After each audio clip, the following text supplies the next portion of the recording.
Craig. All right, what is art? And it's a hard question to ask. People always want to know what someone's definition of art is, but it's one of those things where one person's definition might be completely contradicted by someone else's. And so if you look in the dictionary, there are several definitions for it. And one of them that I think is pretty fair is just any kind of trade or field that involves making anything.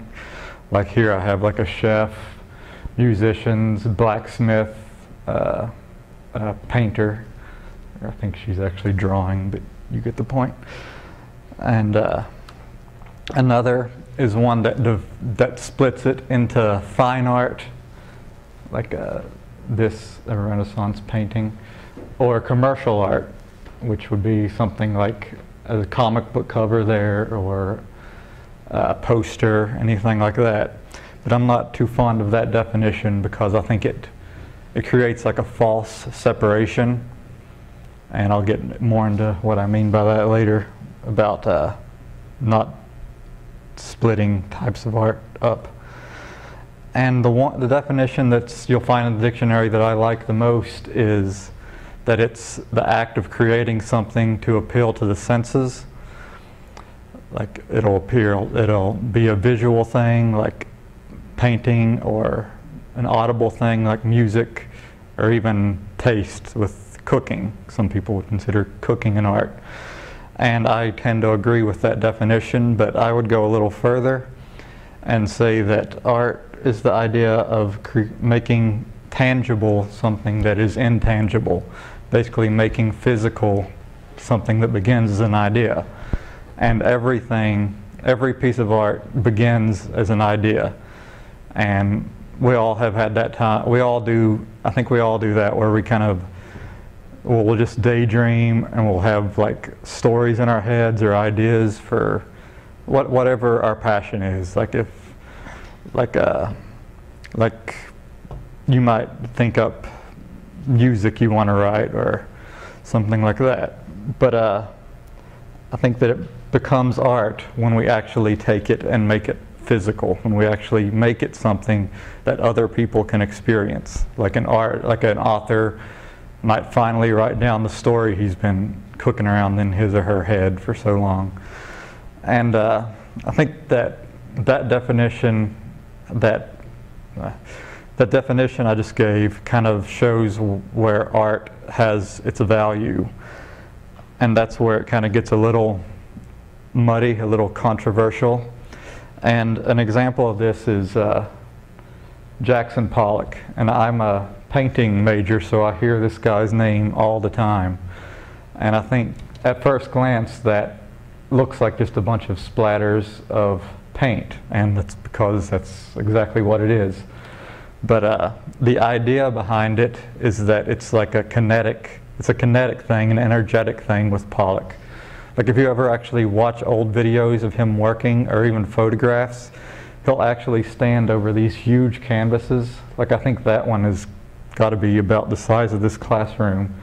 He will actually just completely purposefully walk across the canvas with like dripping paint buckets or brushes and make the marks exactly how he wants.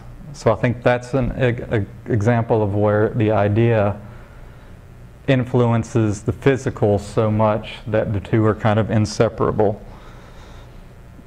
And another one, this is a real famous one, but there's an artist called Marcel Duchamp who, like literally just hours before he had a gallery opening, he went and bought just a normal urinal from a bathroom.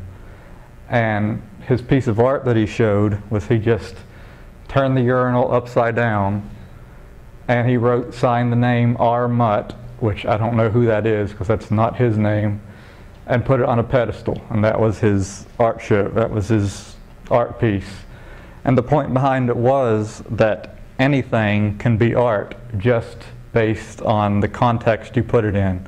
Like it would be the most low of low things as it's in its normal purpose, but just putting it on a pedestal and signing it made it this like really famous work of art. And basically gave it value. And a lot of people will argue like, well, I could have done that, well, anyone could have done that, and it's usually said in response to thinking like that, well, you didn't, and he did. So, and going back to what I mentioned earlier about the separation of what is art and what isn't, I think like you could look at these two paintings, the Mona Lisa, and this is just a kid's drawing of the Mona Lisa, and I think at first glance people would say, well, that one's art and that one's not, but in my mind they're both art because they both sprung from an idea and effort. And I think maybe Da Vinci like had better grasp of anatomy, obviously, and color theory or whatever, but I think they both probably put just as much effort into it and just as much thought.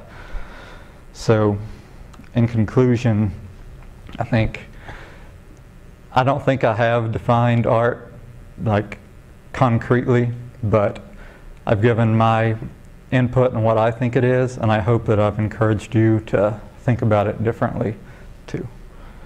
All right. Any questions? Yeah. How long have you been painting? About 5 years maybe. Yeah, not very long.